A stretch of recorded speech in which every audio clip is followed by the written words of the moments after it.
It was Christmas Eve, and was the 7-year anniversary of the death of Jacob Marley, his old business partner. But Ebenezer Scrooge was too worried about counting his money to pay any reverence. His nephew Fred had even come by to invite him to Christmas Eve dinner with the family, as he had for the past decade, but was once again refused. Finances held more importance to Scrooge than, as he put it, wasting time with people who are only looking to gain his inheritance. Shortly after Fred left, there was another knock at the door. It was 2 men who were collecting donations for a local charity. Scrooge harshly berated them for trying to take what he earned, and he slammed the door on them. He turned around to see his clerk, Bob Cratchit, shivering and about to put another piece of coal into the stove. Scrooge batted his hand away, and the coal dropped to the floor. "That stuff isn't free, you know," Scrooge barked. "And you try to pull a stunt like that after I decided to give you a day off tomorrow?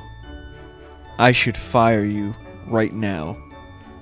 You're lucky you work for someone as benevolent as me, but the day after tomorrow, you better be prepared to come in early and stay late." Cratchit, head hung low, replied nothing more than, "Yes, sir." That night, when Scrooge was sleeping soundly in his bed, he awoke to the sound of metal clinking and dragging. His heart jumped when he saw the apparition of his old partner Marley, covered in chains. He warned Scrooge that if he did not change his actions, he'd be in for the same fate, chained from reaching the afterlife and doomed to wander the earth forever.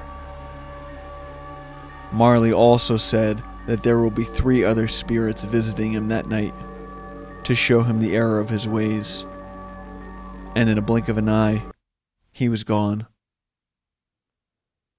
Scrooge sat confused for a minute, and concluded that it must have been a bad dream from indigestion. But as soon as he laid his head back on the pillow, another specter appeared.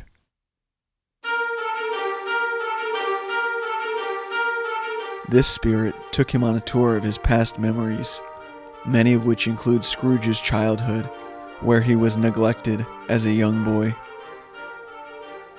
They also visited memories such as when Scrooge put his former friend and mentor, Fezziwig, out of business, and when his former fiancée, Belle, left him because he cared more about his money than he did her. Tears welled in Scrooge's eyes. The next spirit showed him visions of the present, including an enjoyable time at his family's dinner that he declined to attend, and a meal hosted at the Cratchit house. They were trying to make the most out of very meager portions, and trying to keep up the spirits of their sickly son, Tiny Tim. Scrooge could not believe the conditions they lived in, and yet they still had joy throughout. The final ghost brought Scrooge not to the past or present, but to what is yet to come. They saw the Cratchits being kicked out of their home, unable to afford it. They also visited a cemetery and saw a tombstone for Tiny Tim.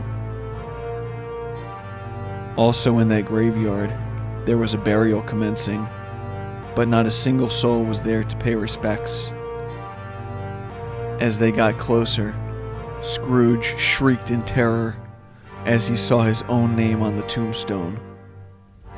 He saw fire coming from the open grave and could smell the smoke billowing out of it. "Spirit," Scrooge implored, "if you're showing me all this, then all hope must not be lost. This is what is yet to come. I can change it. I can change myself. I can change." At that point, the visions ended. But Scrooge did not wake. When he had heard the sound of metal clanking and dragging in the night, that was the sound of his coal stove being moved into his room by Bob Cratchit, his nephew Fred, and a number of other townsfolk. The smoke he smelled was from the fully loaded stove burning through the coals. After the group had done the deed, they met back at Cratchit's. Bob gathered them all together, and they vowed not to tell anyone what they had done. "May we die with this secret," Bob said to the group. "And may God have mercy on us, every one."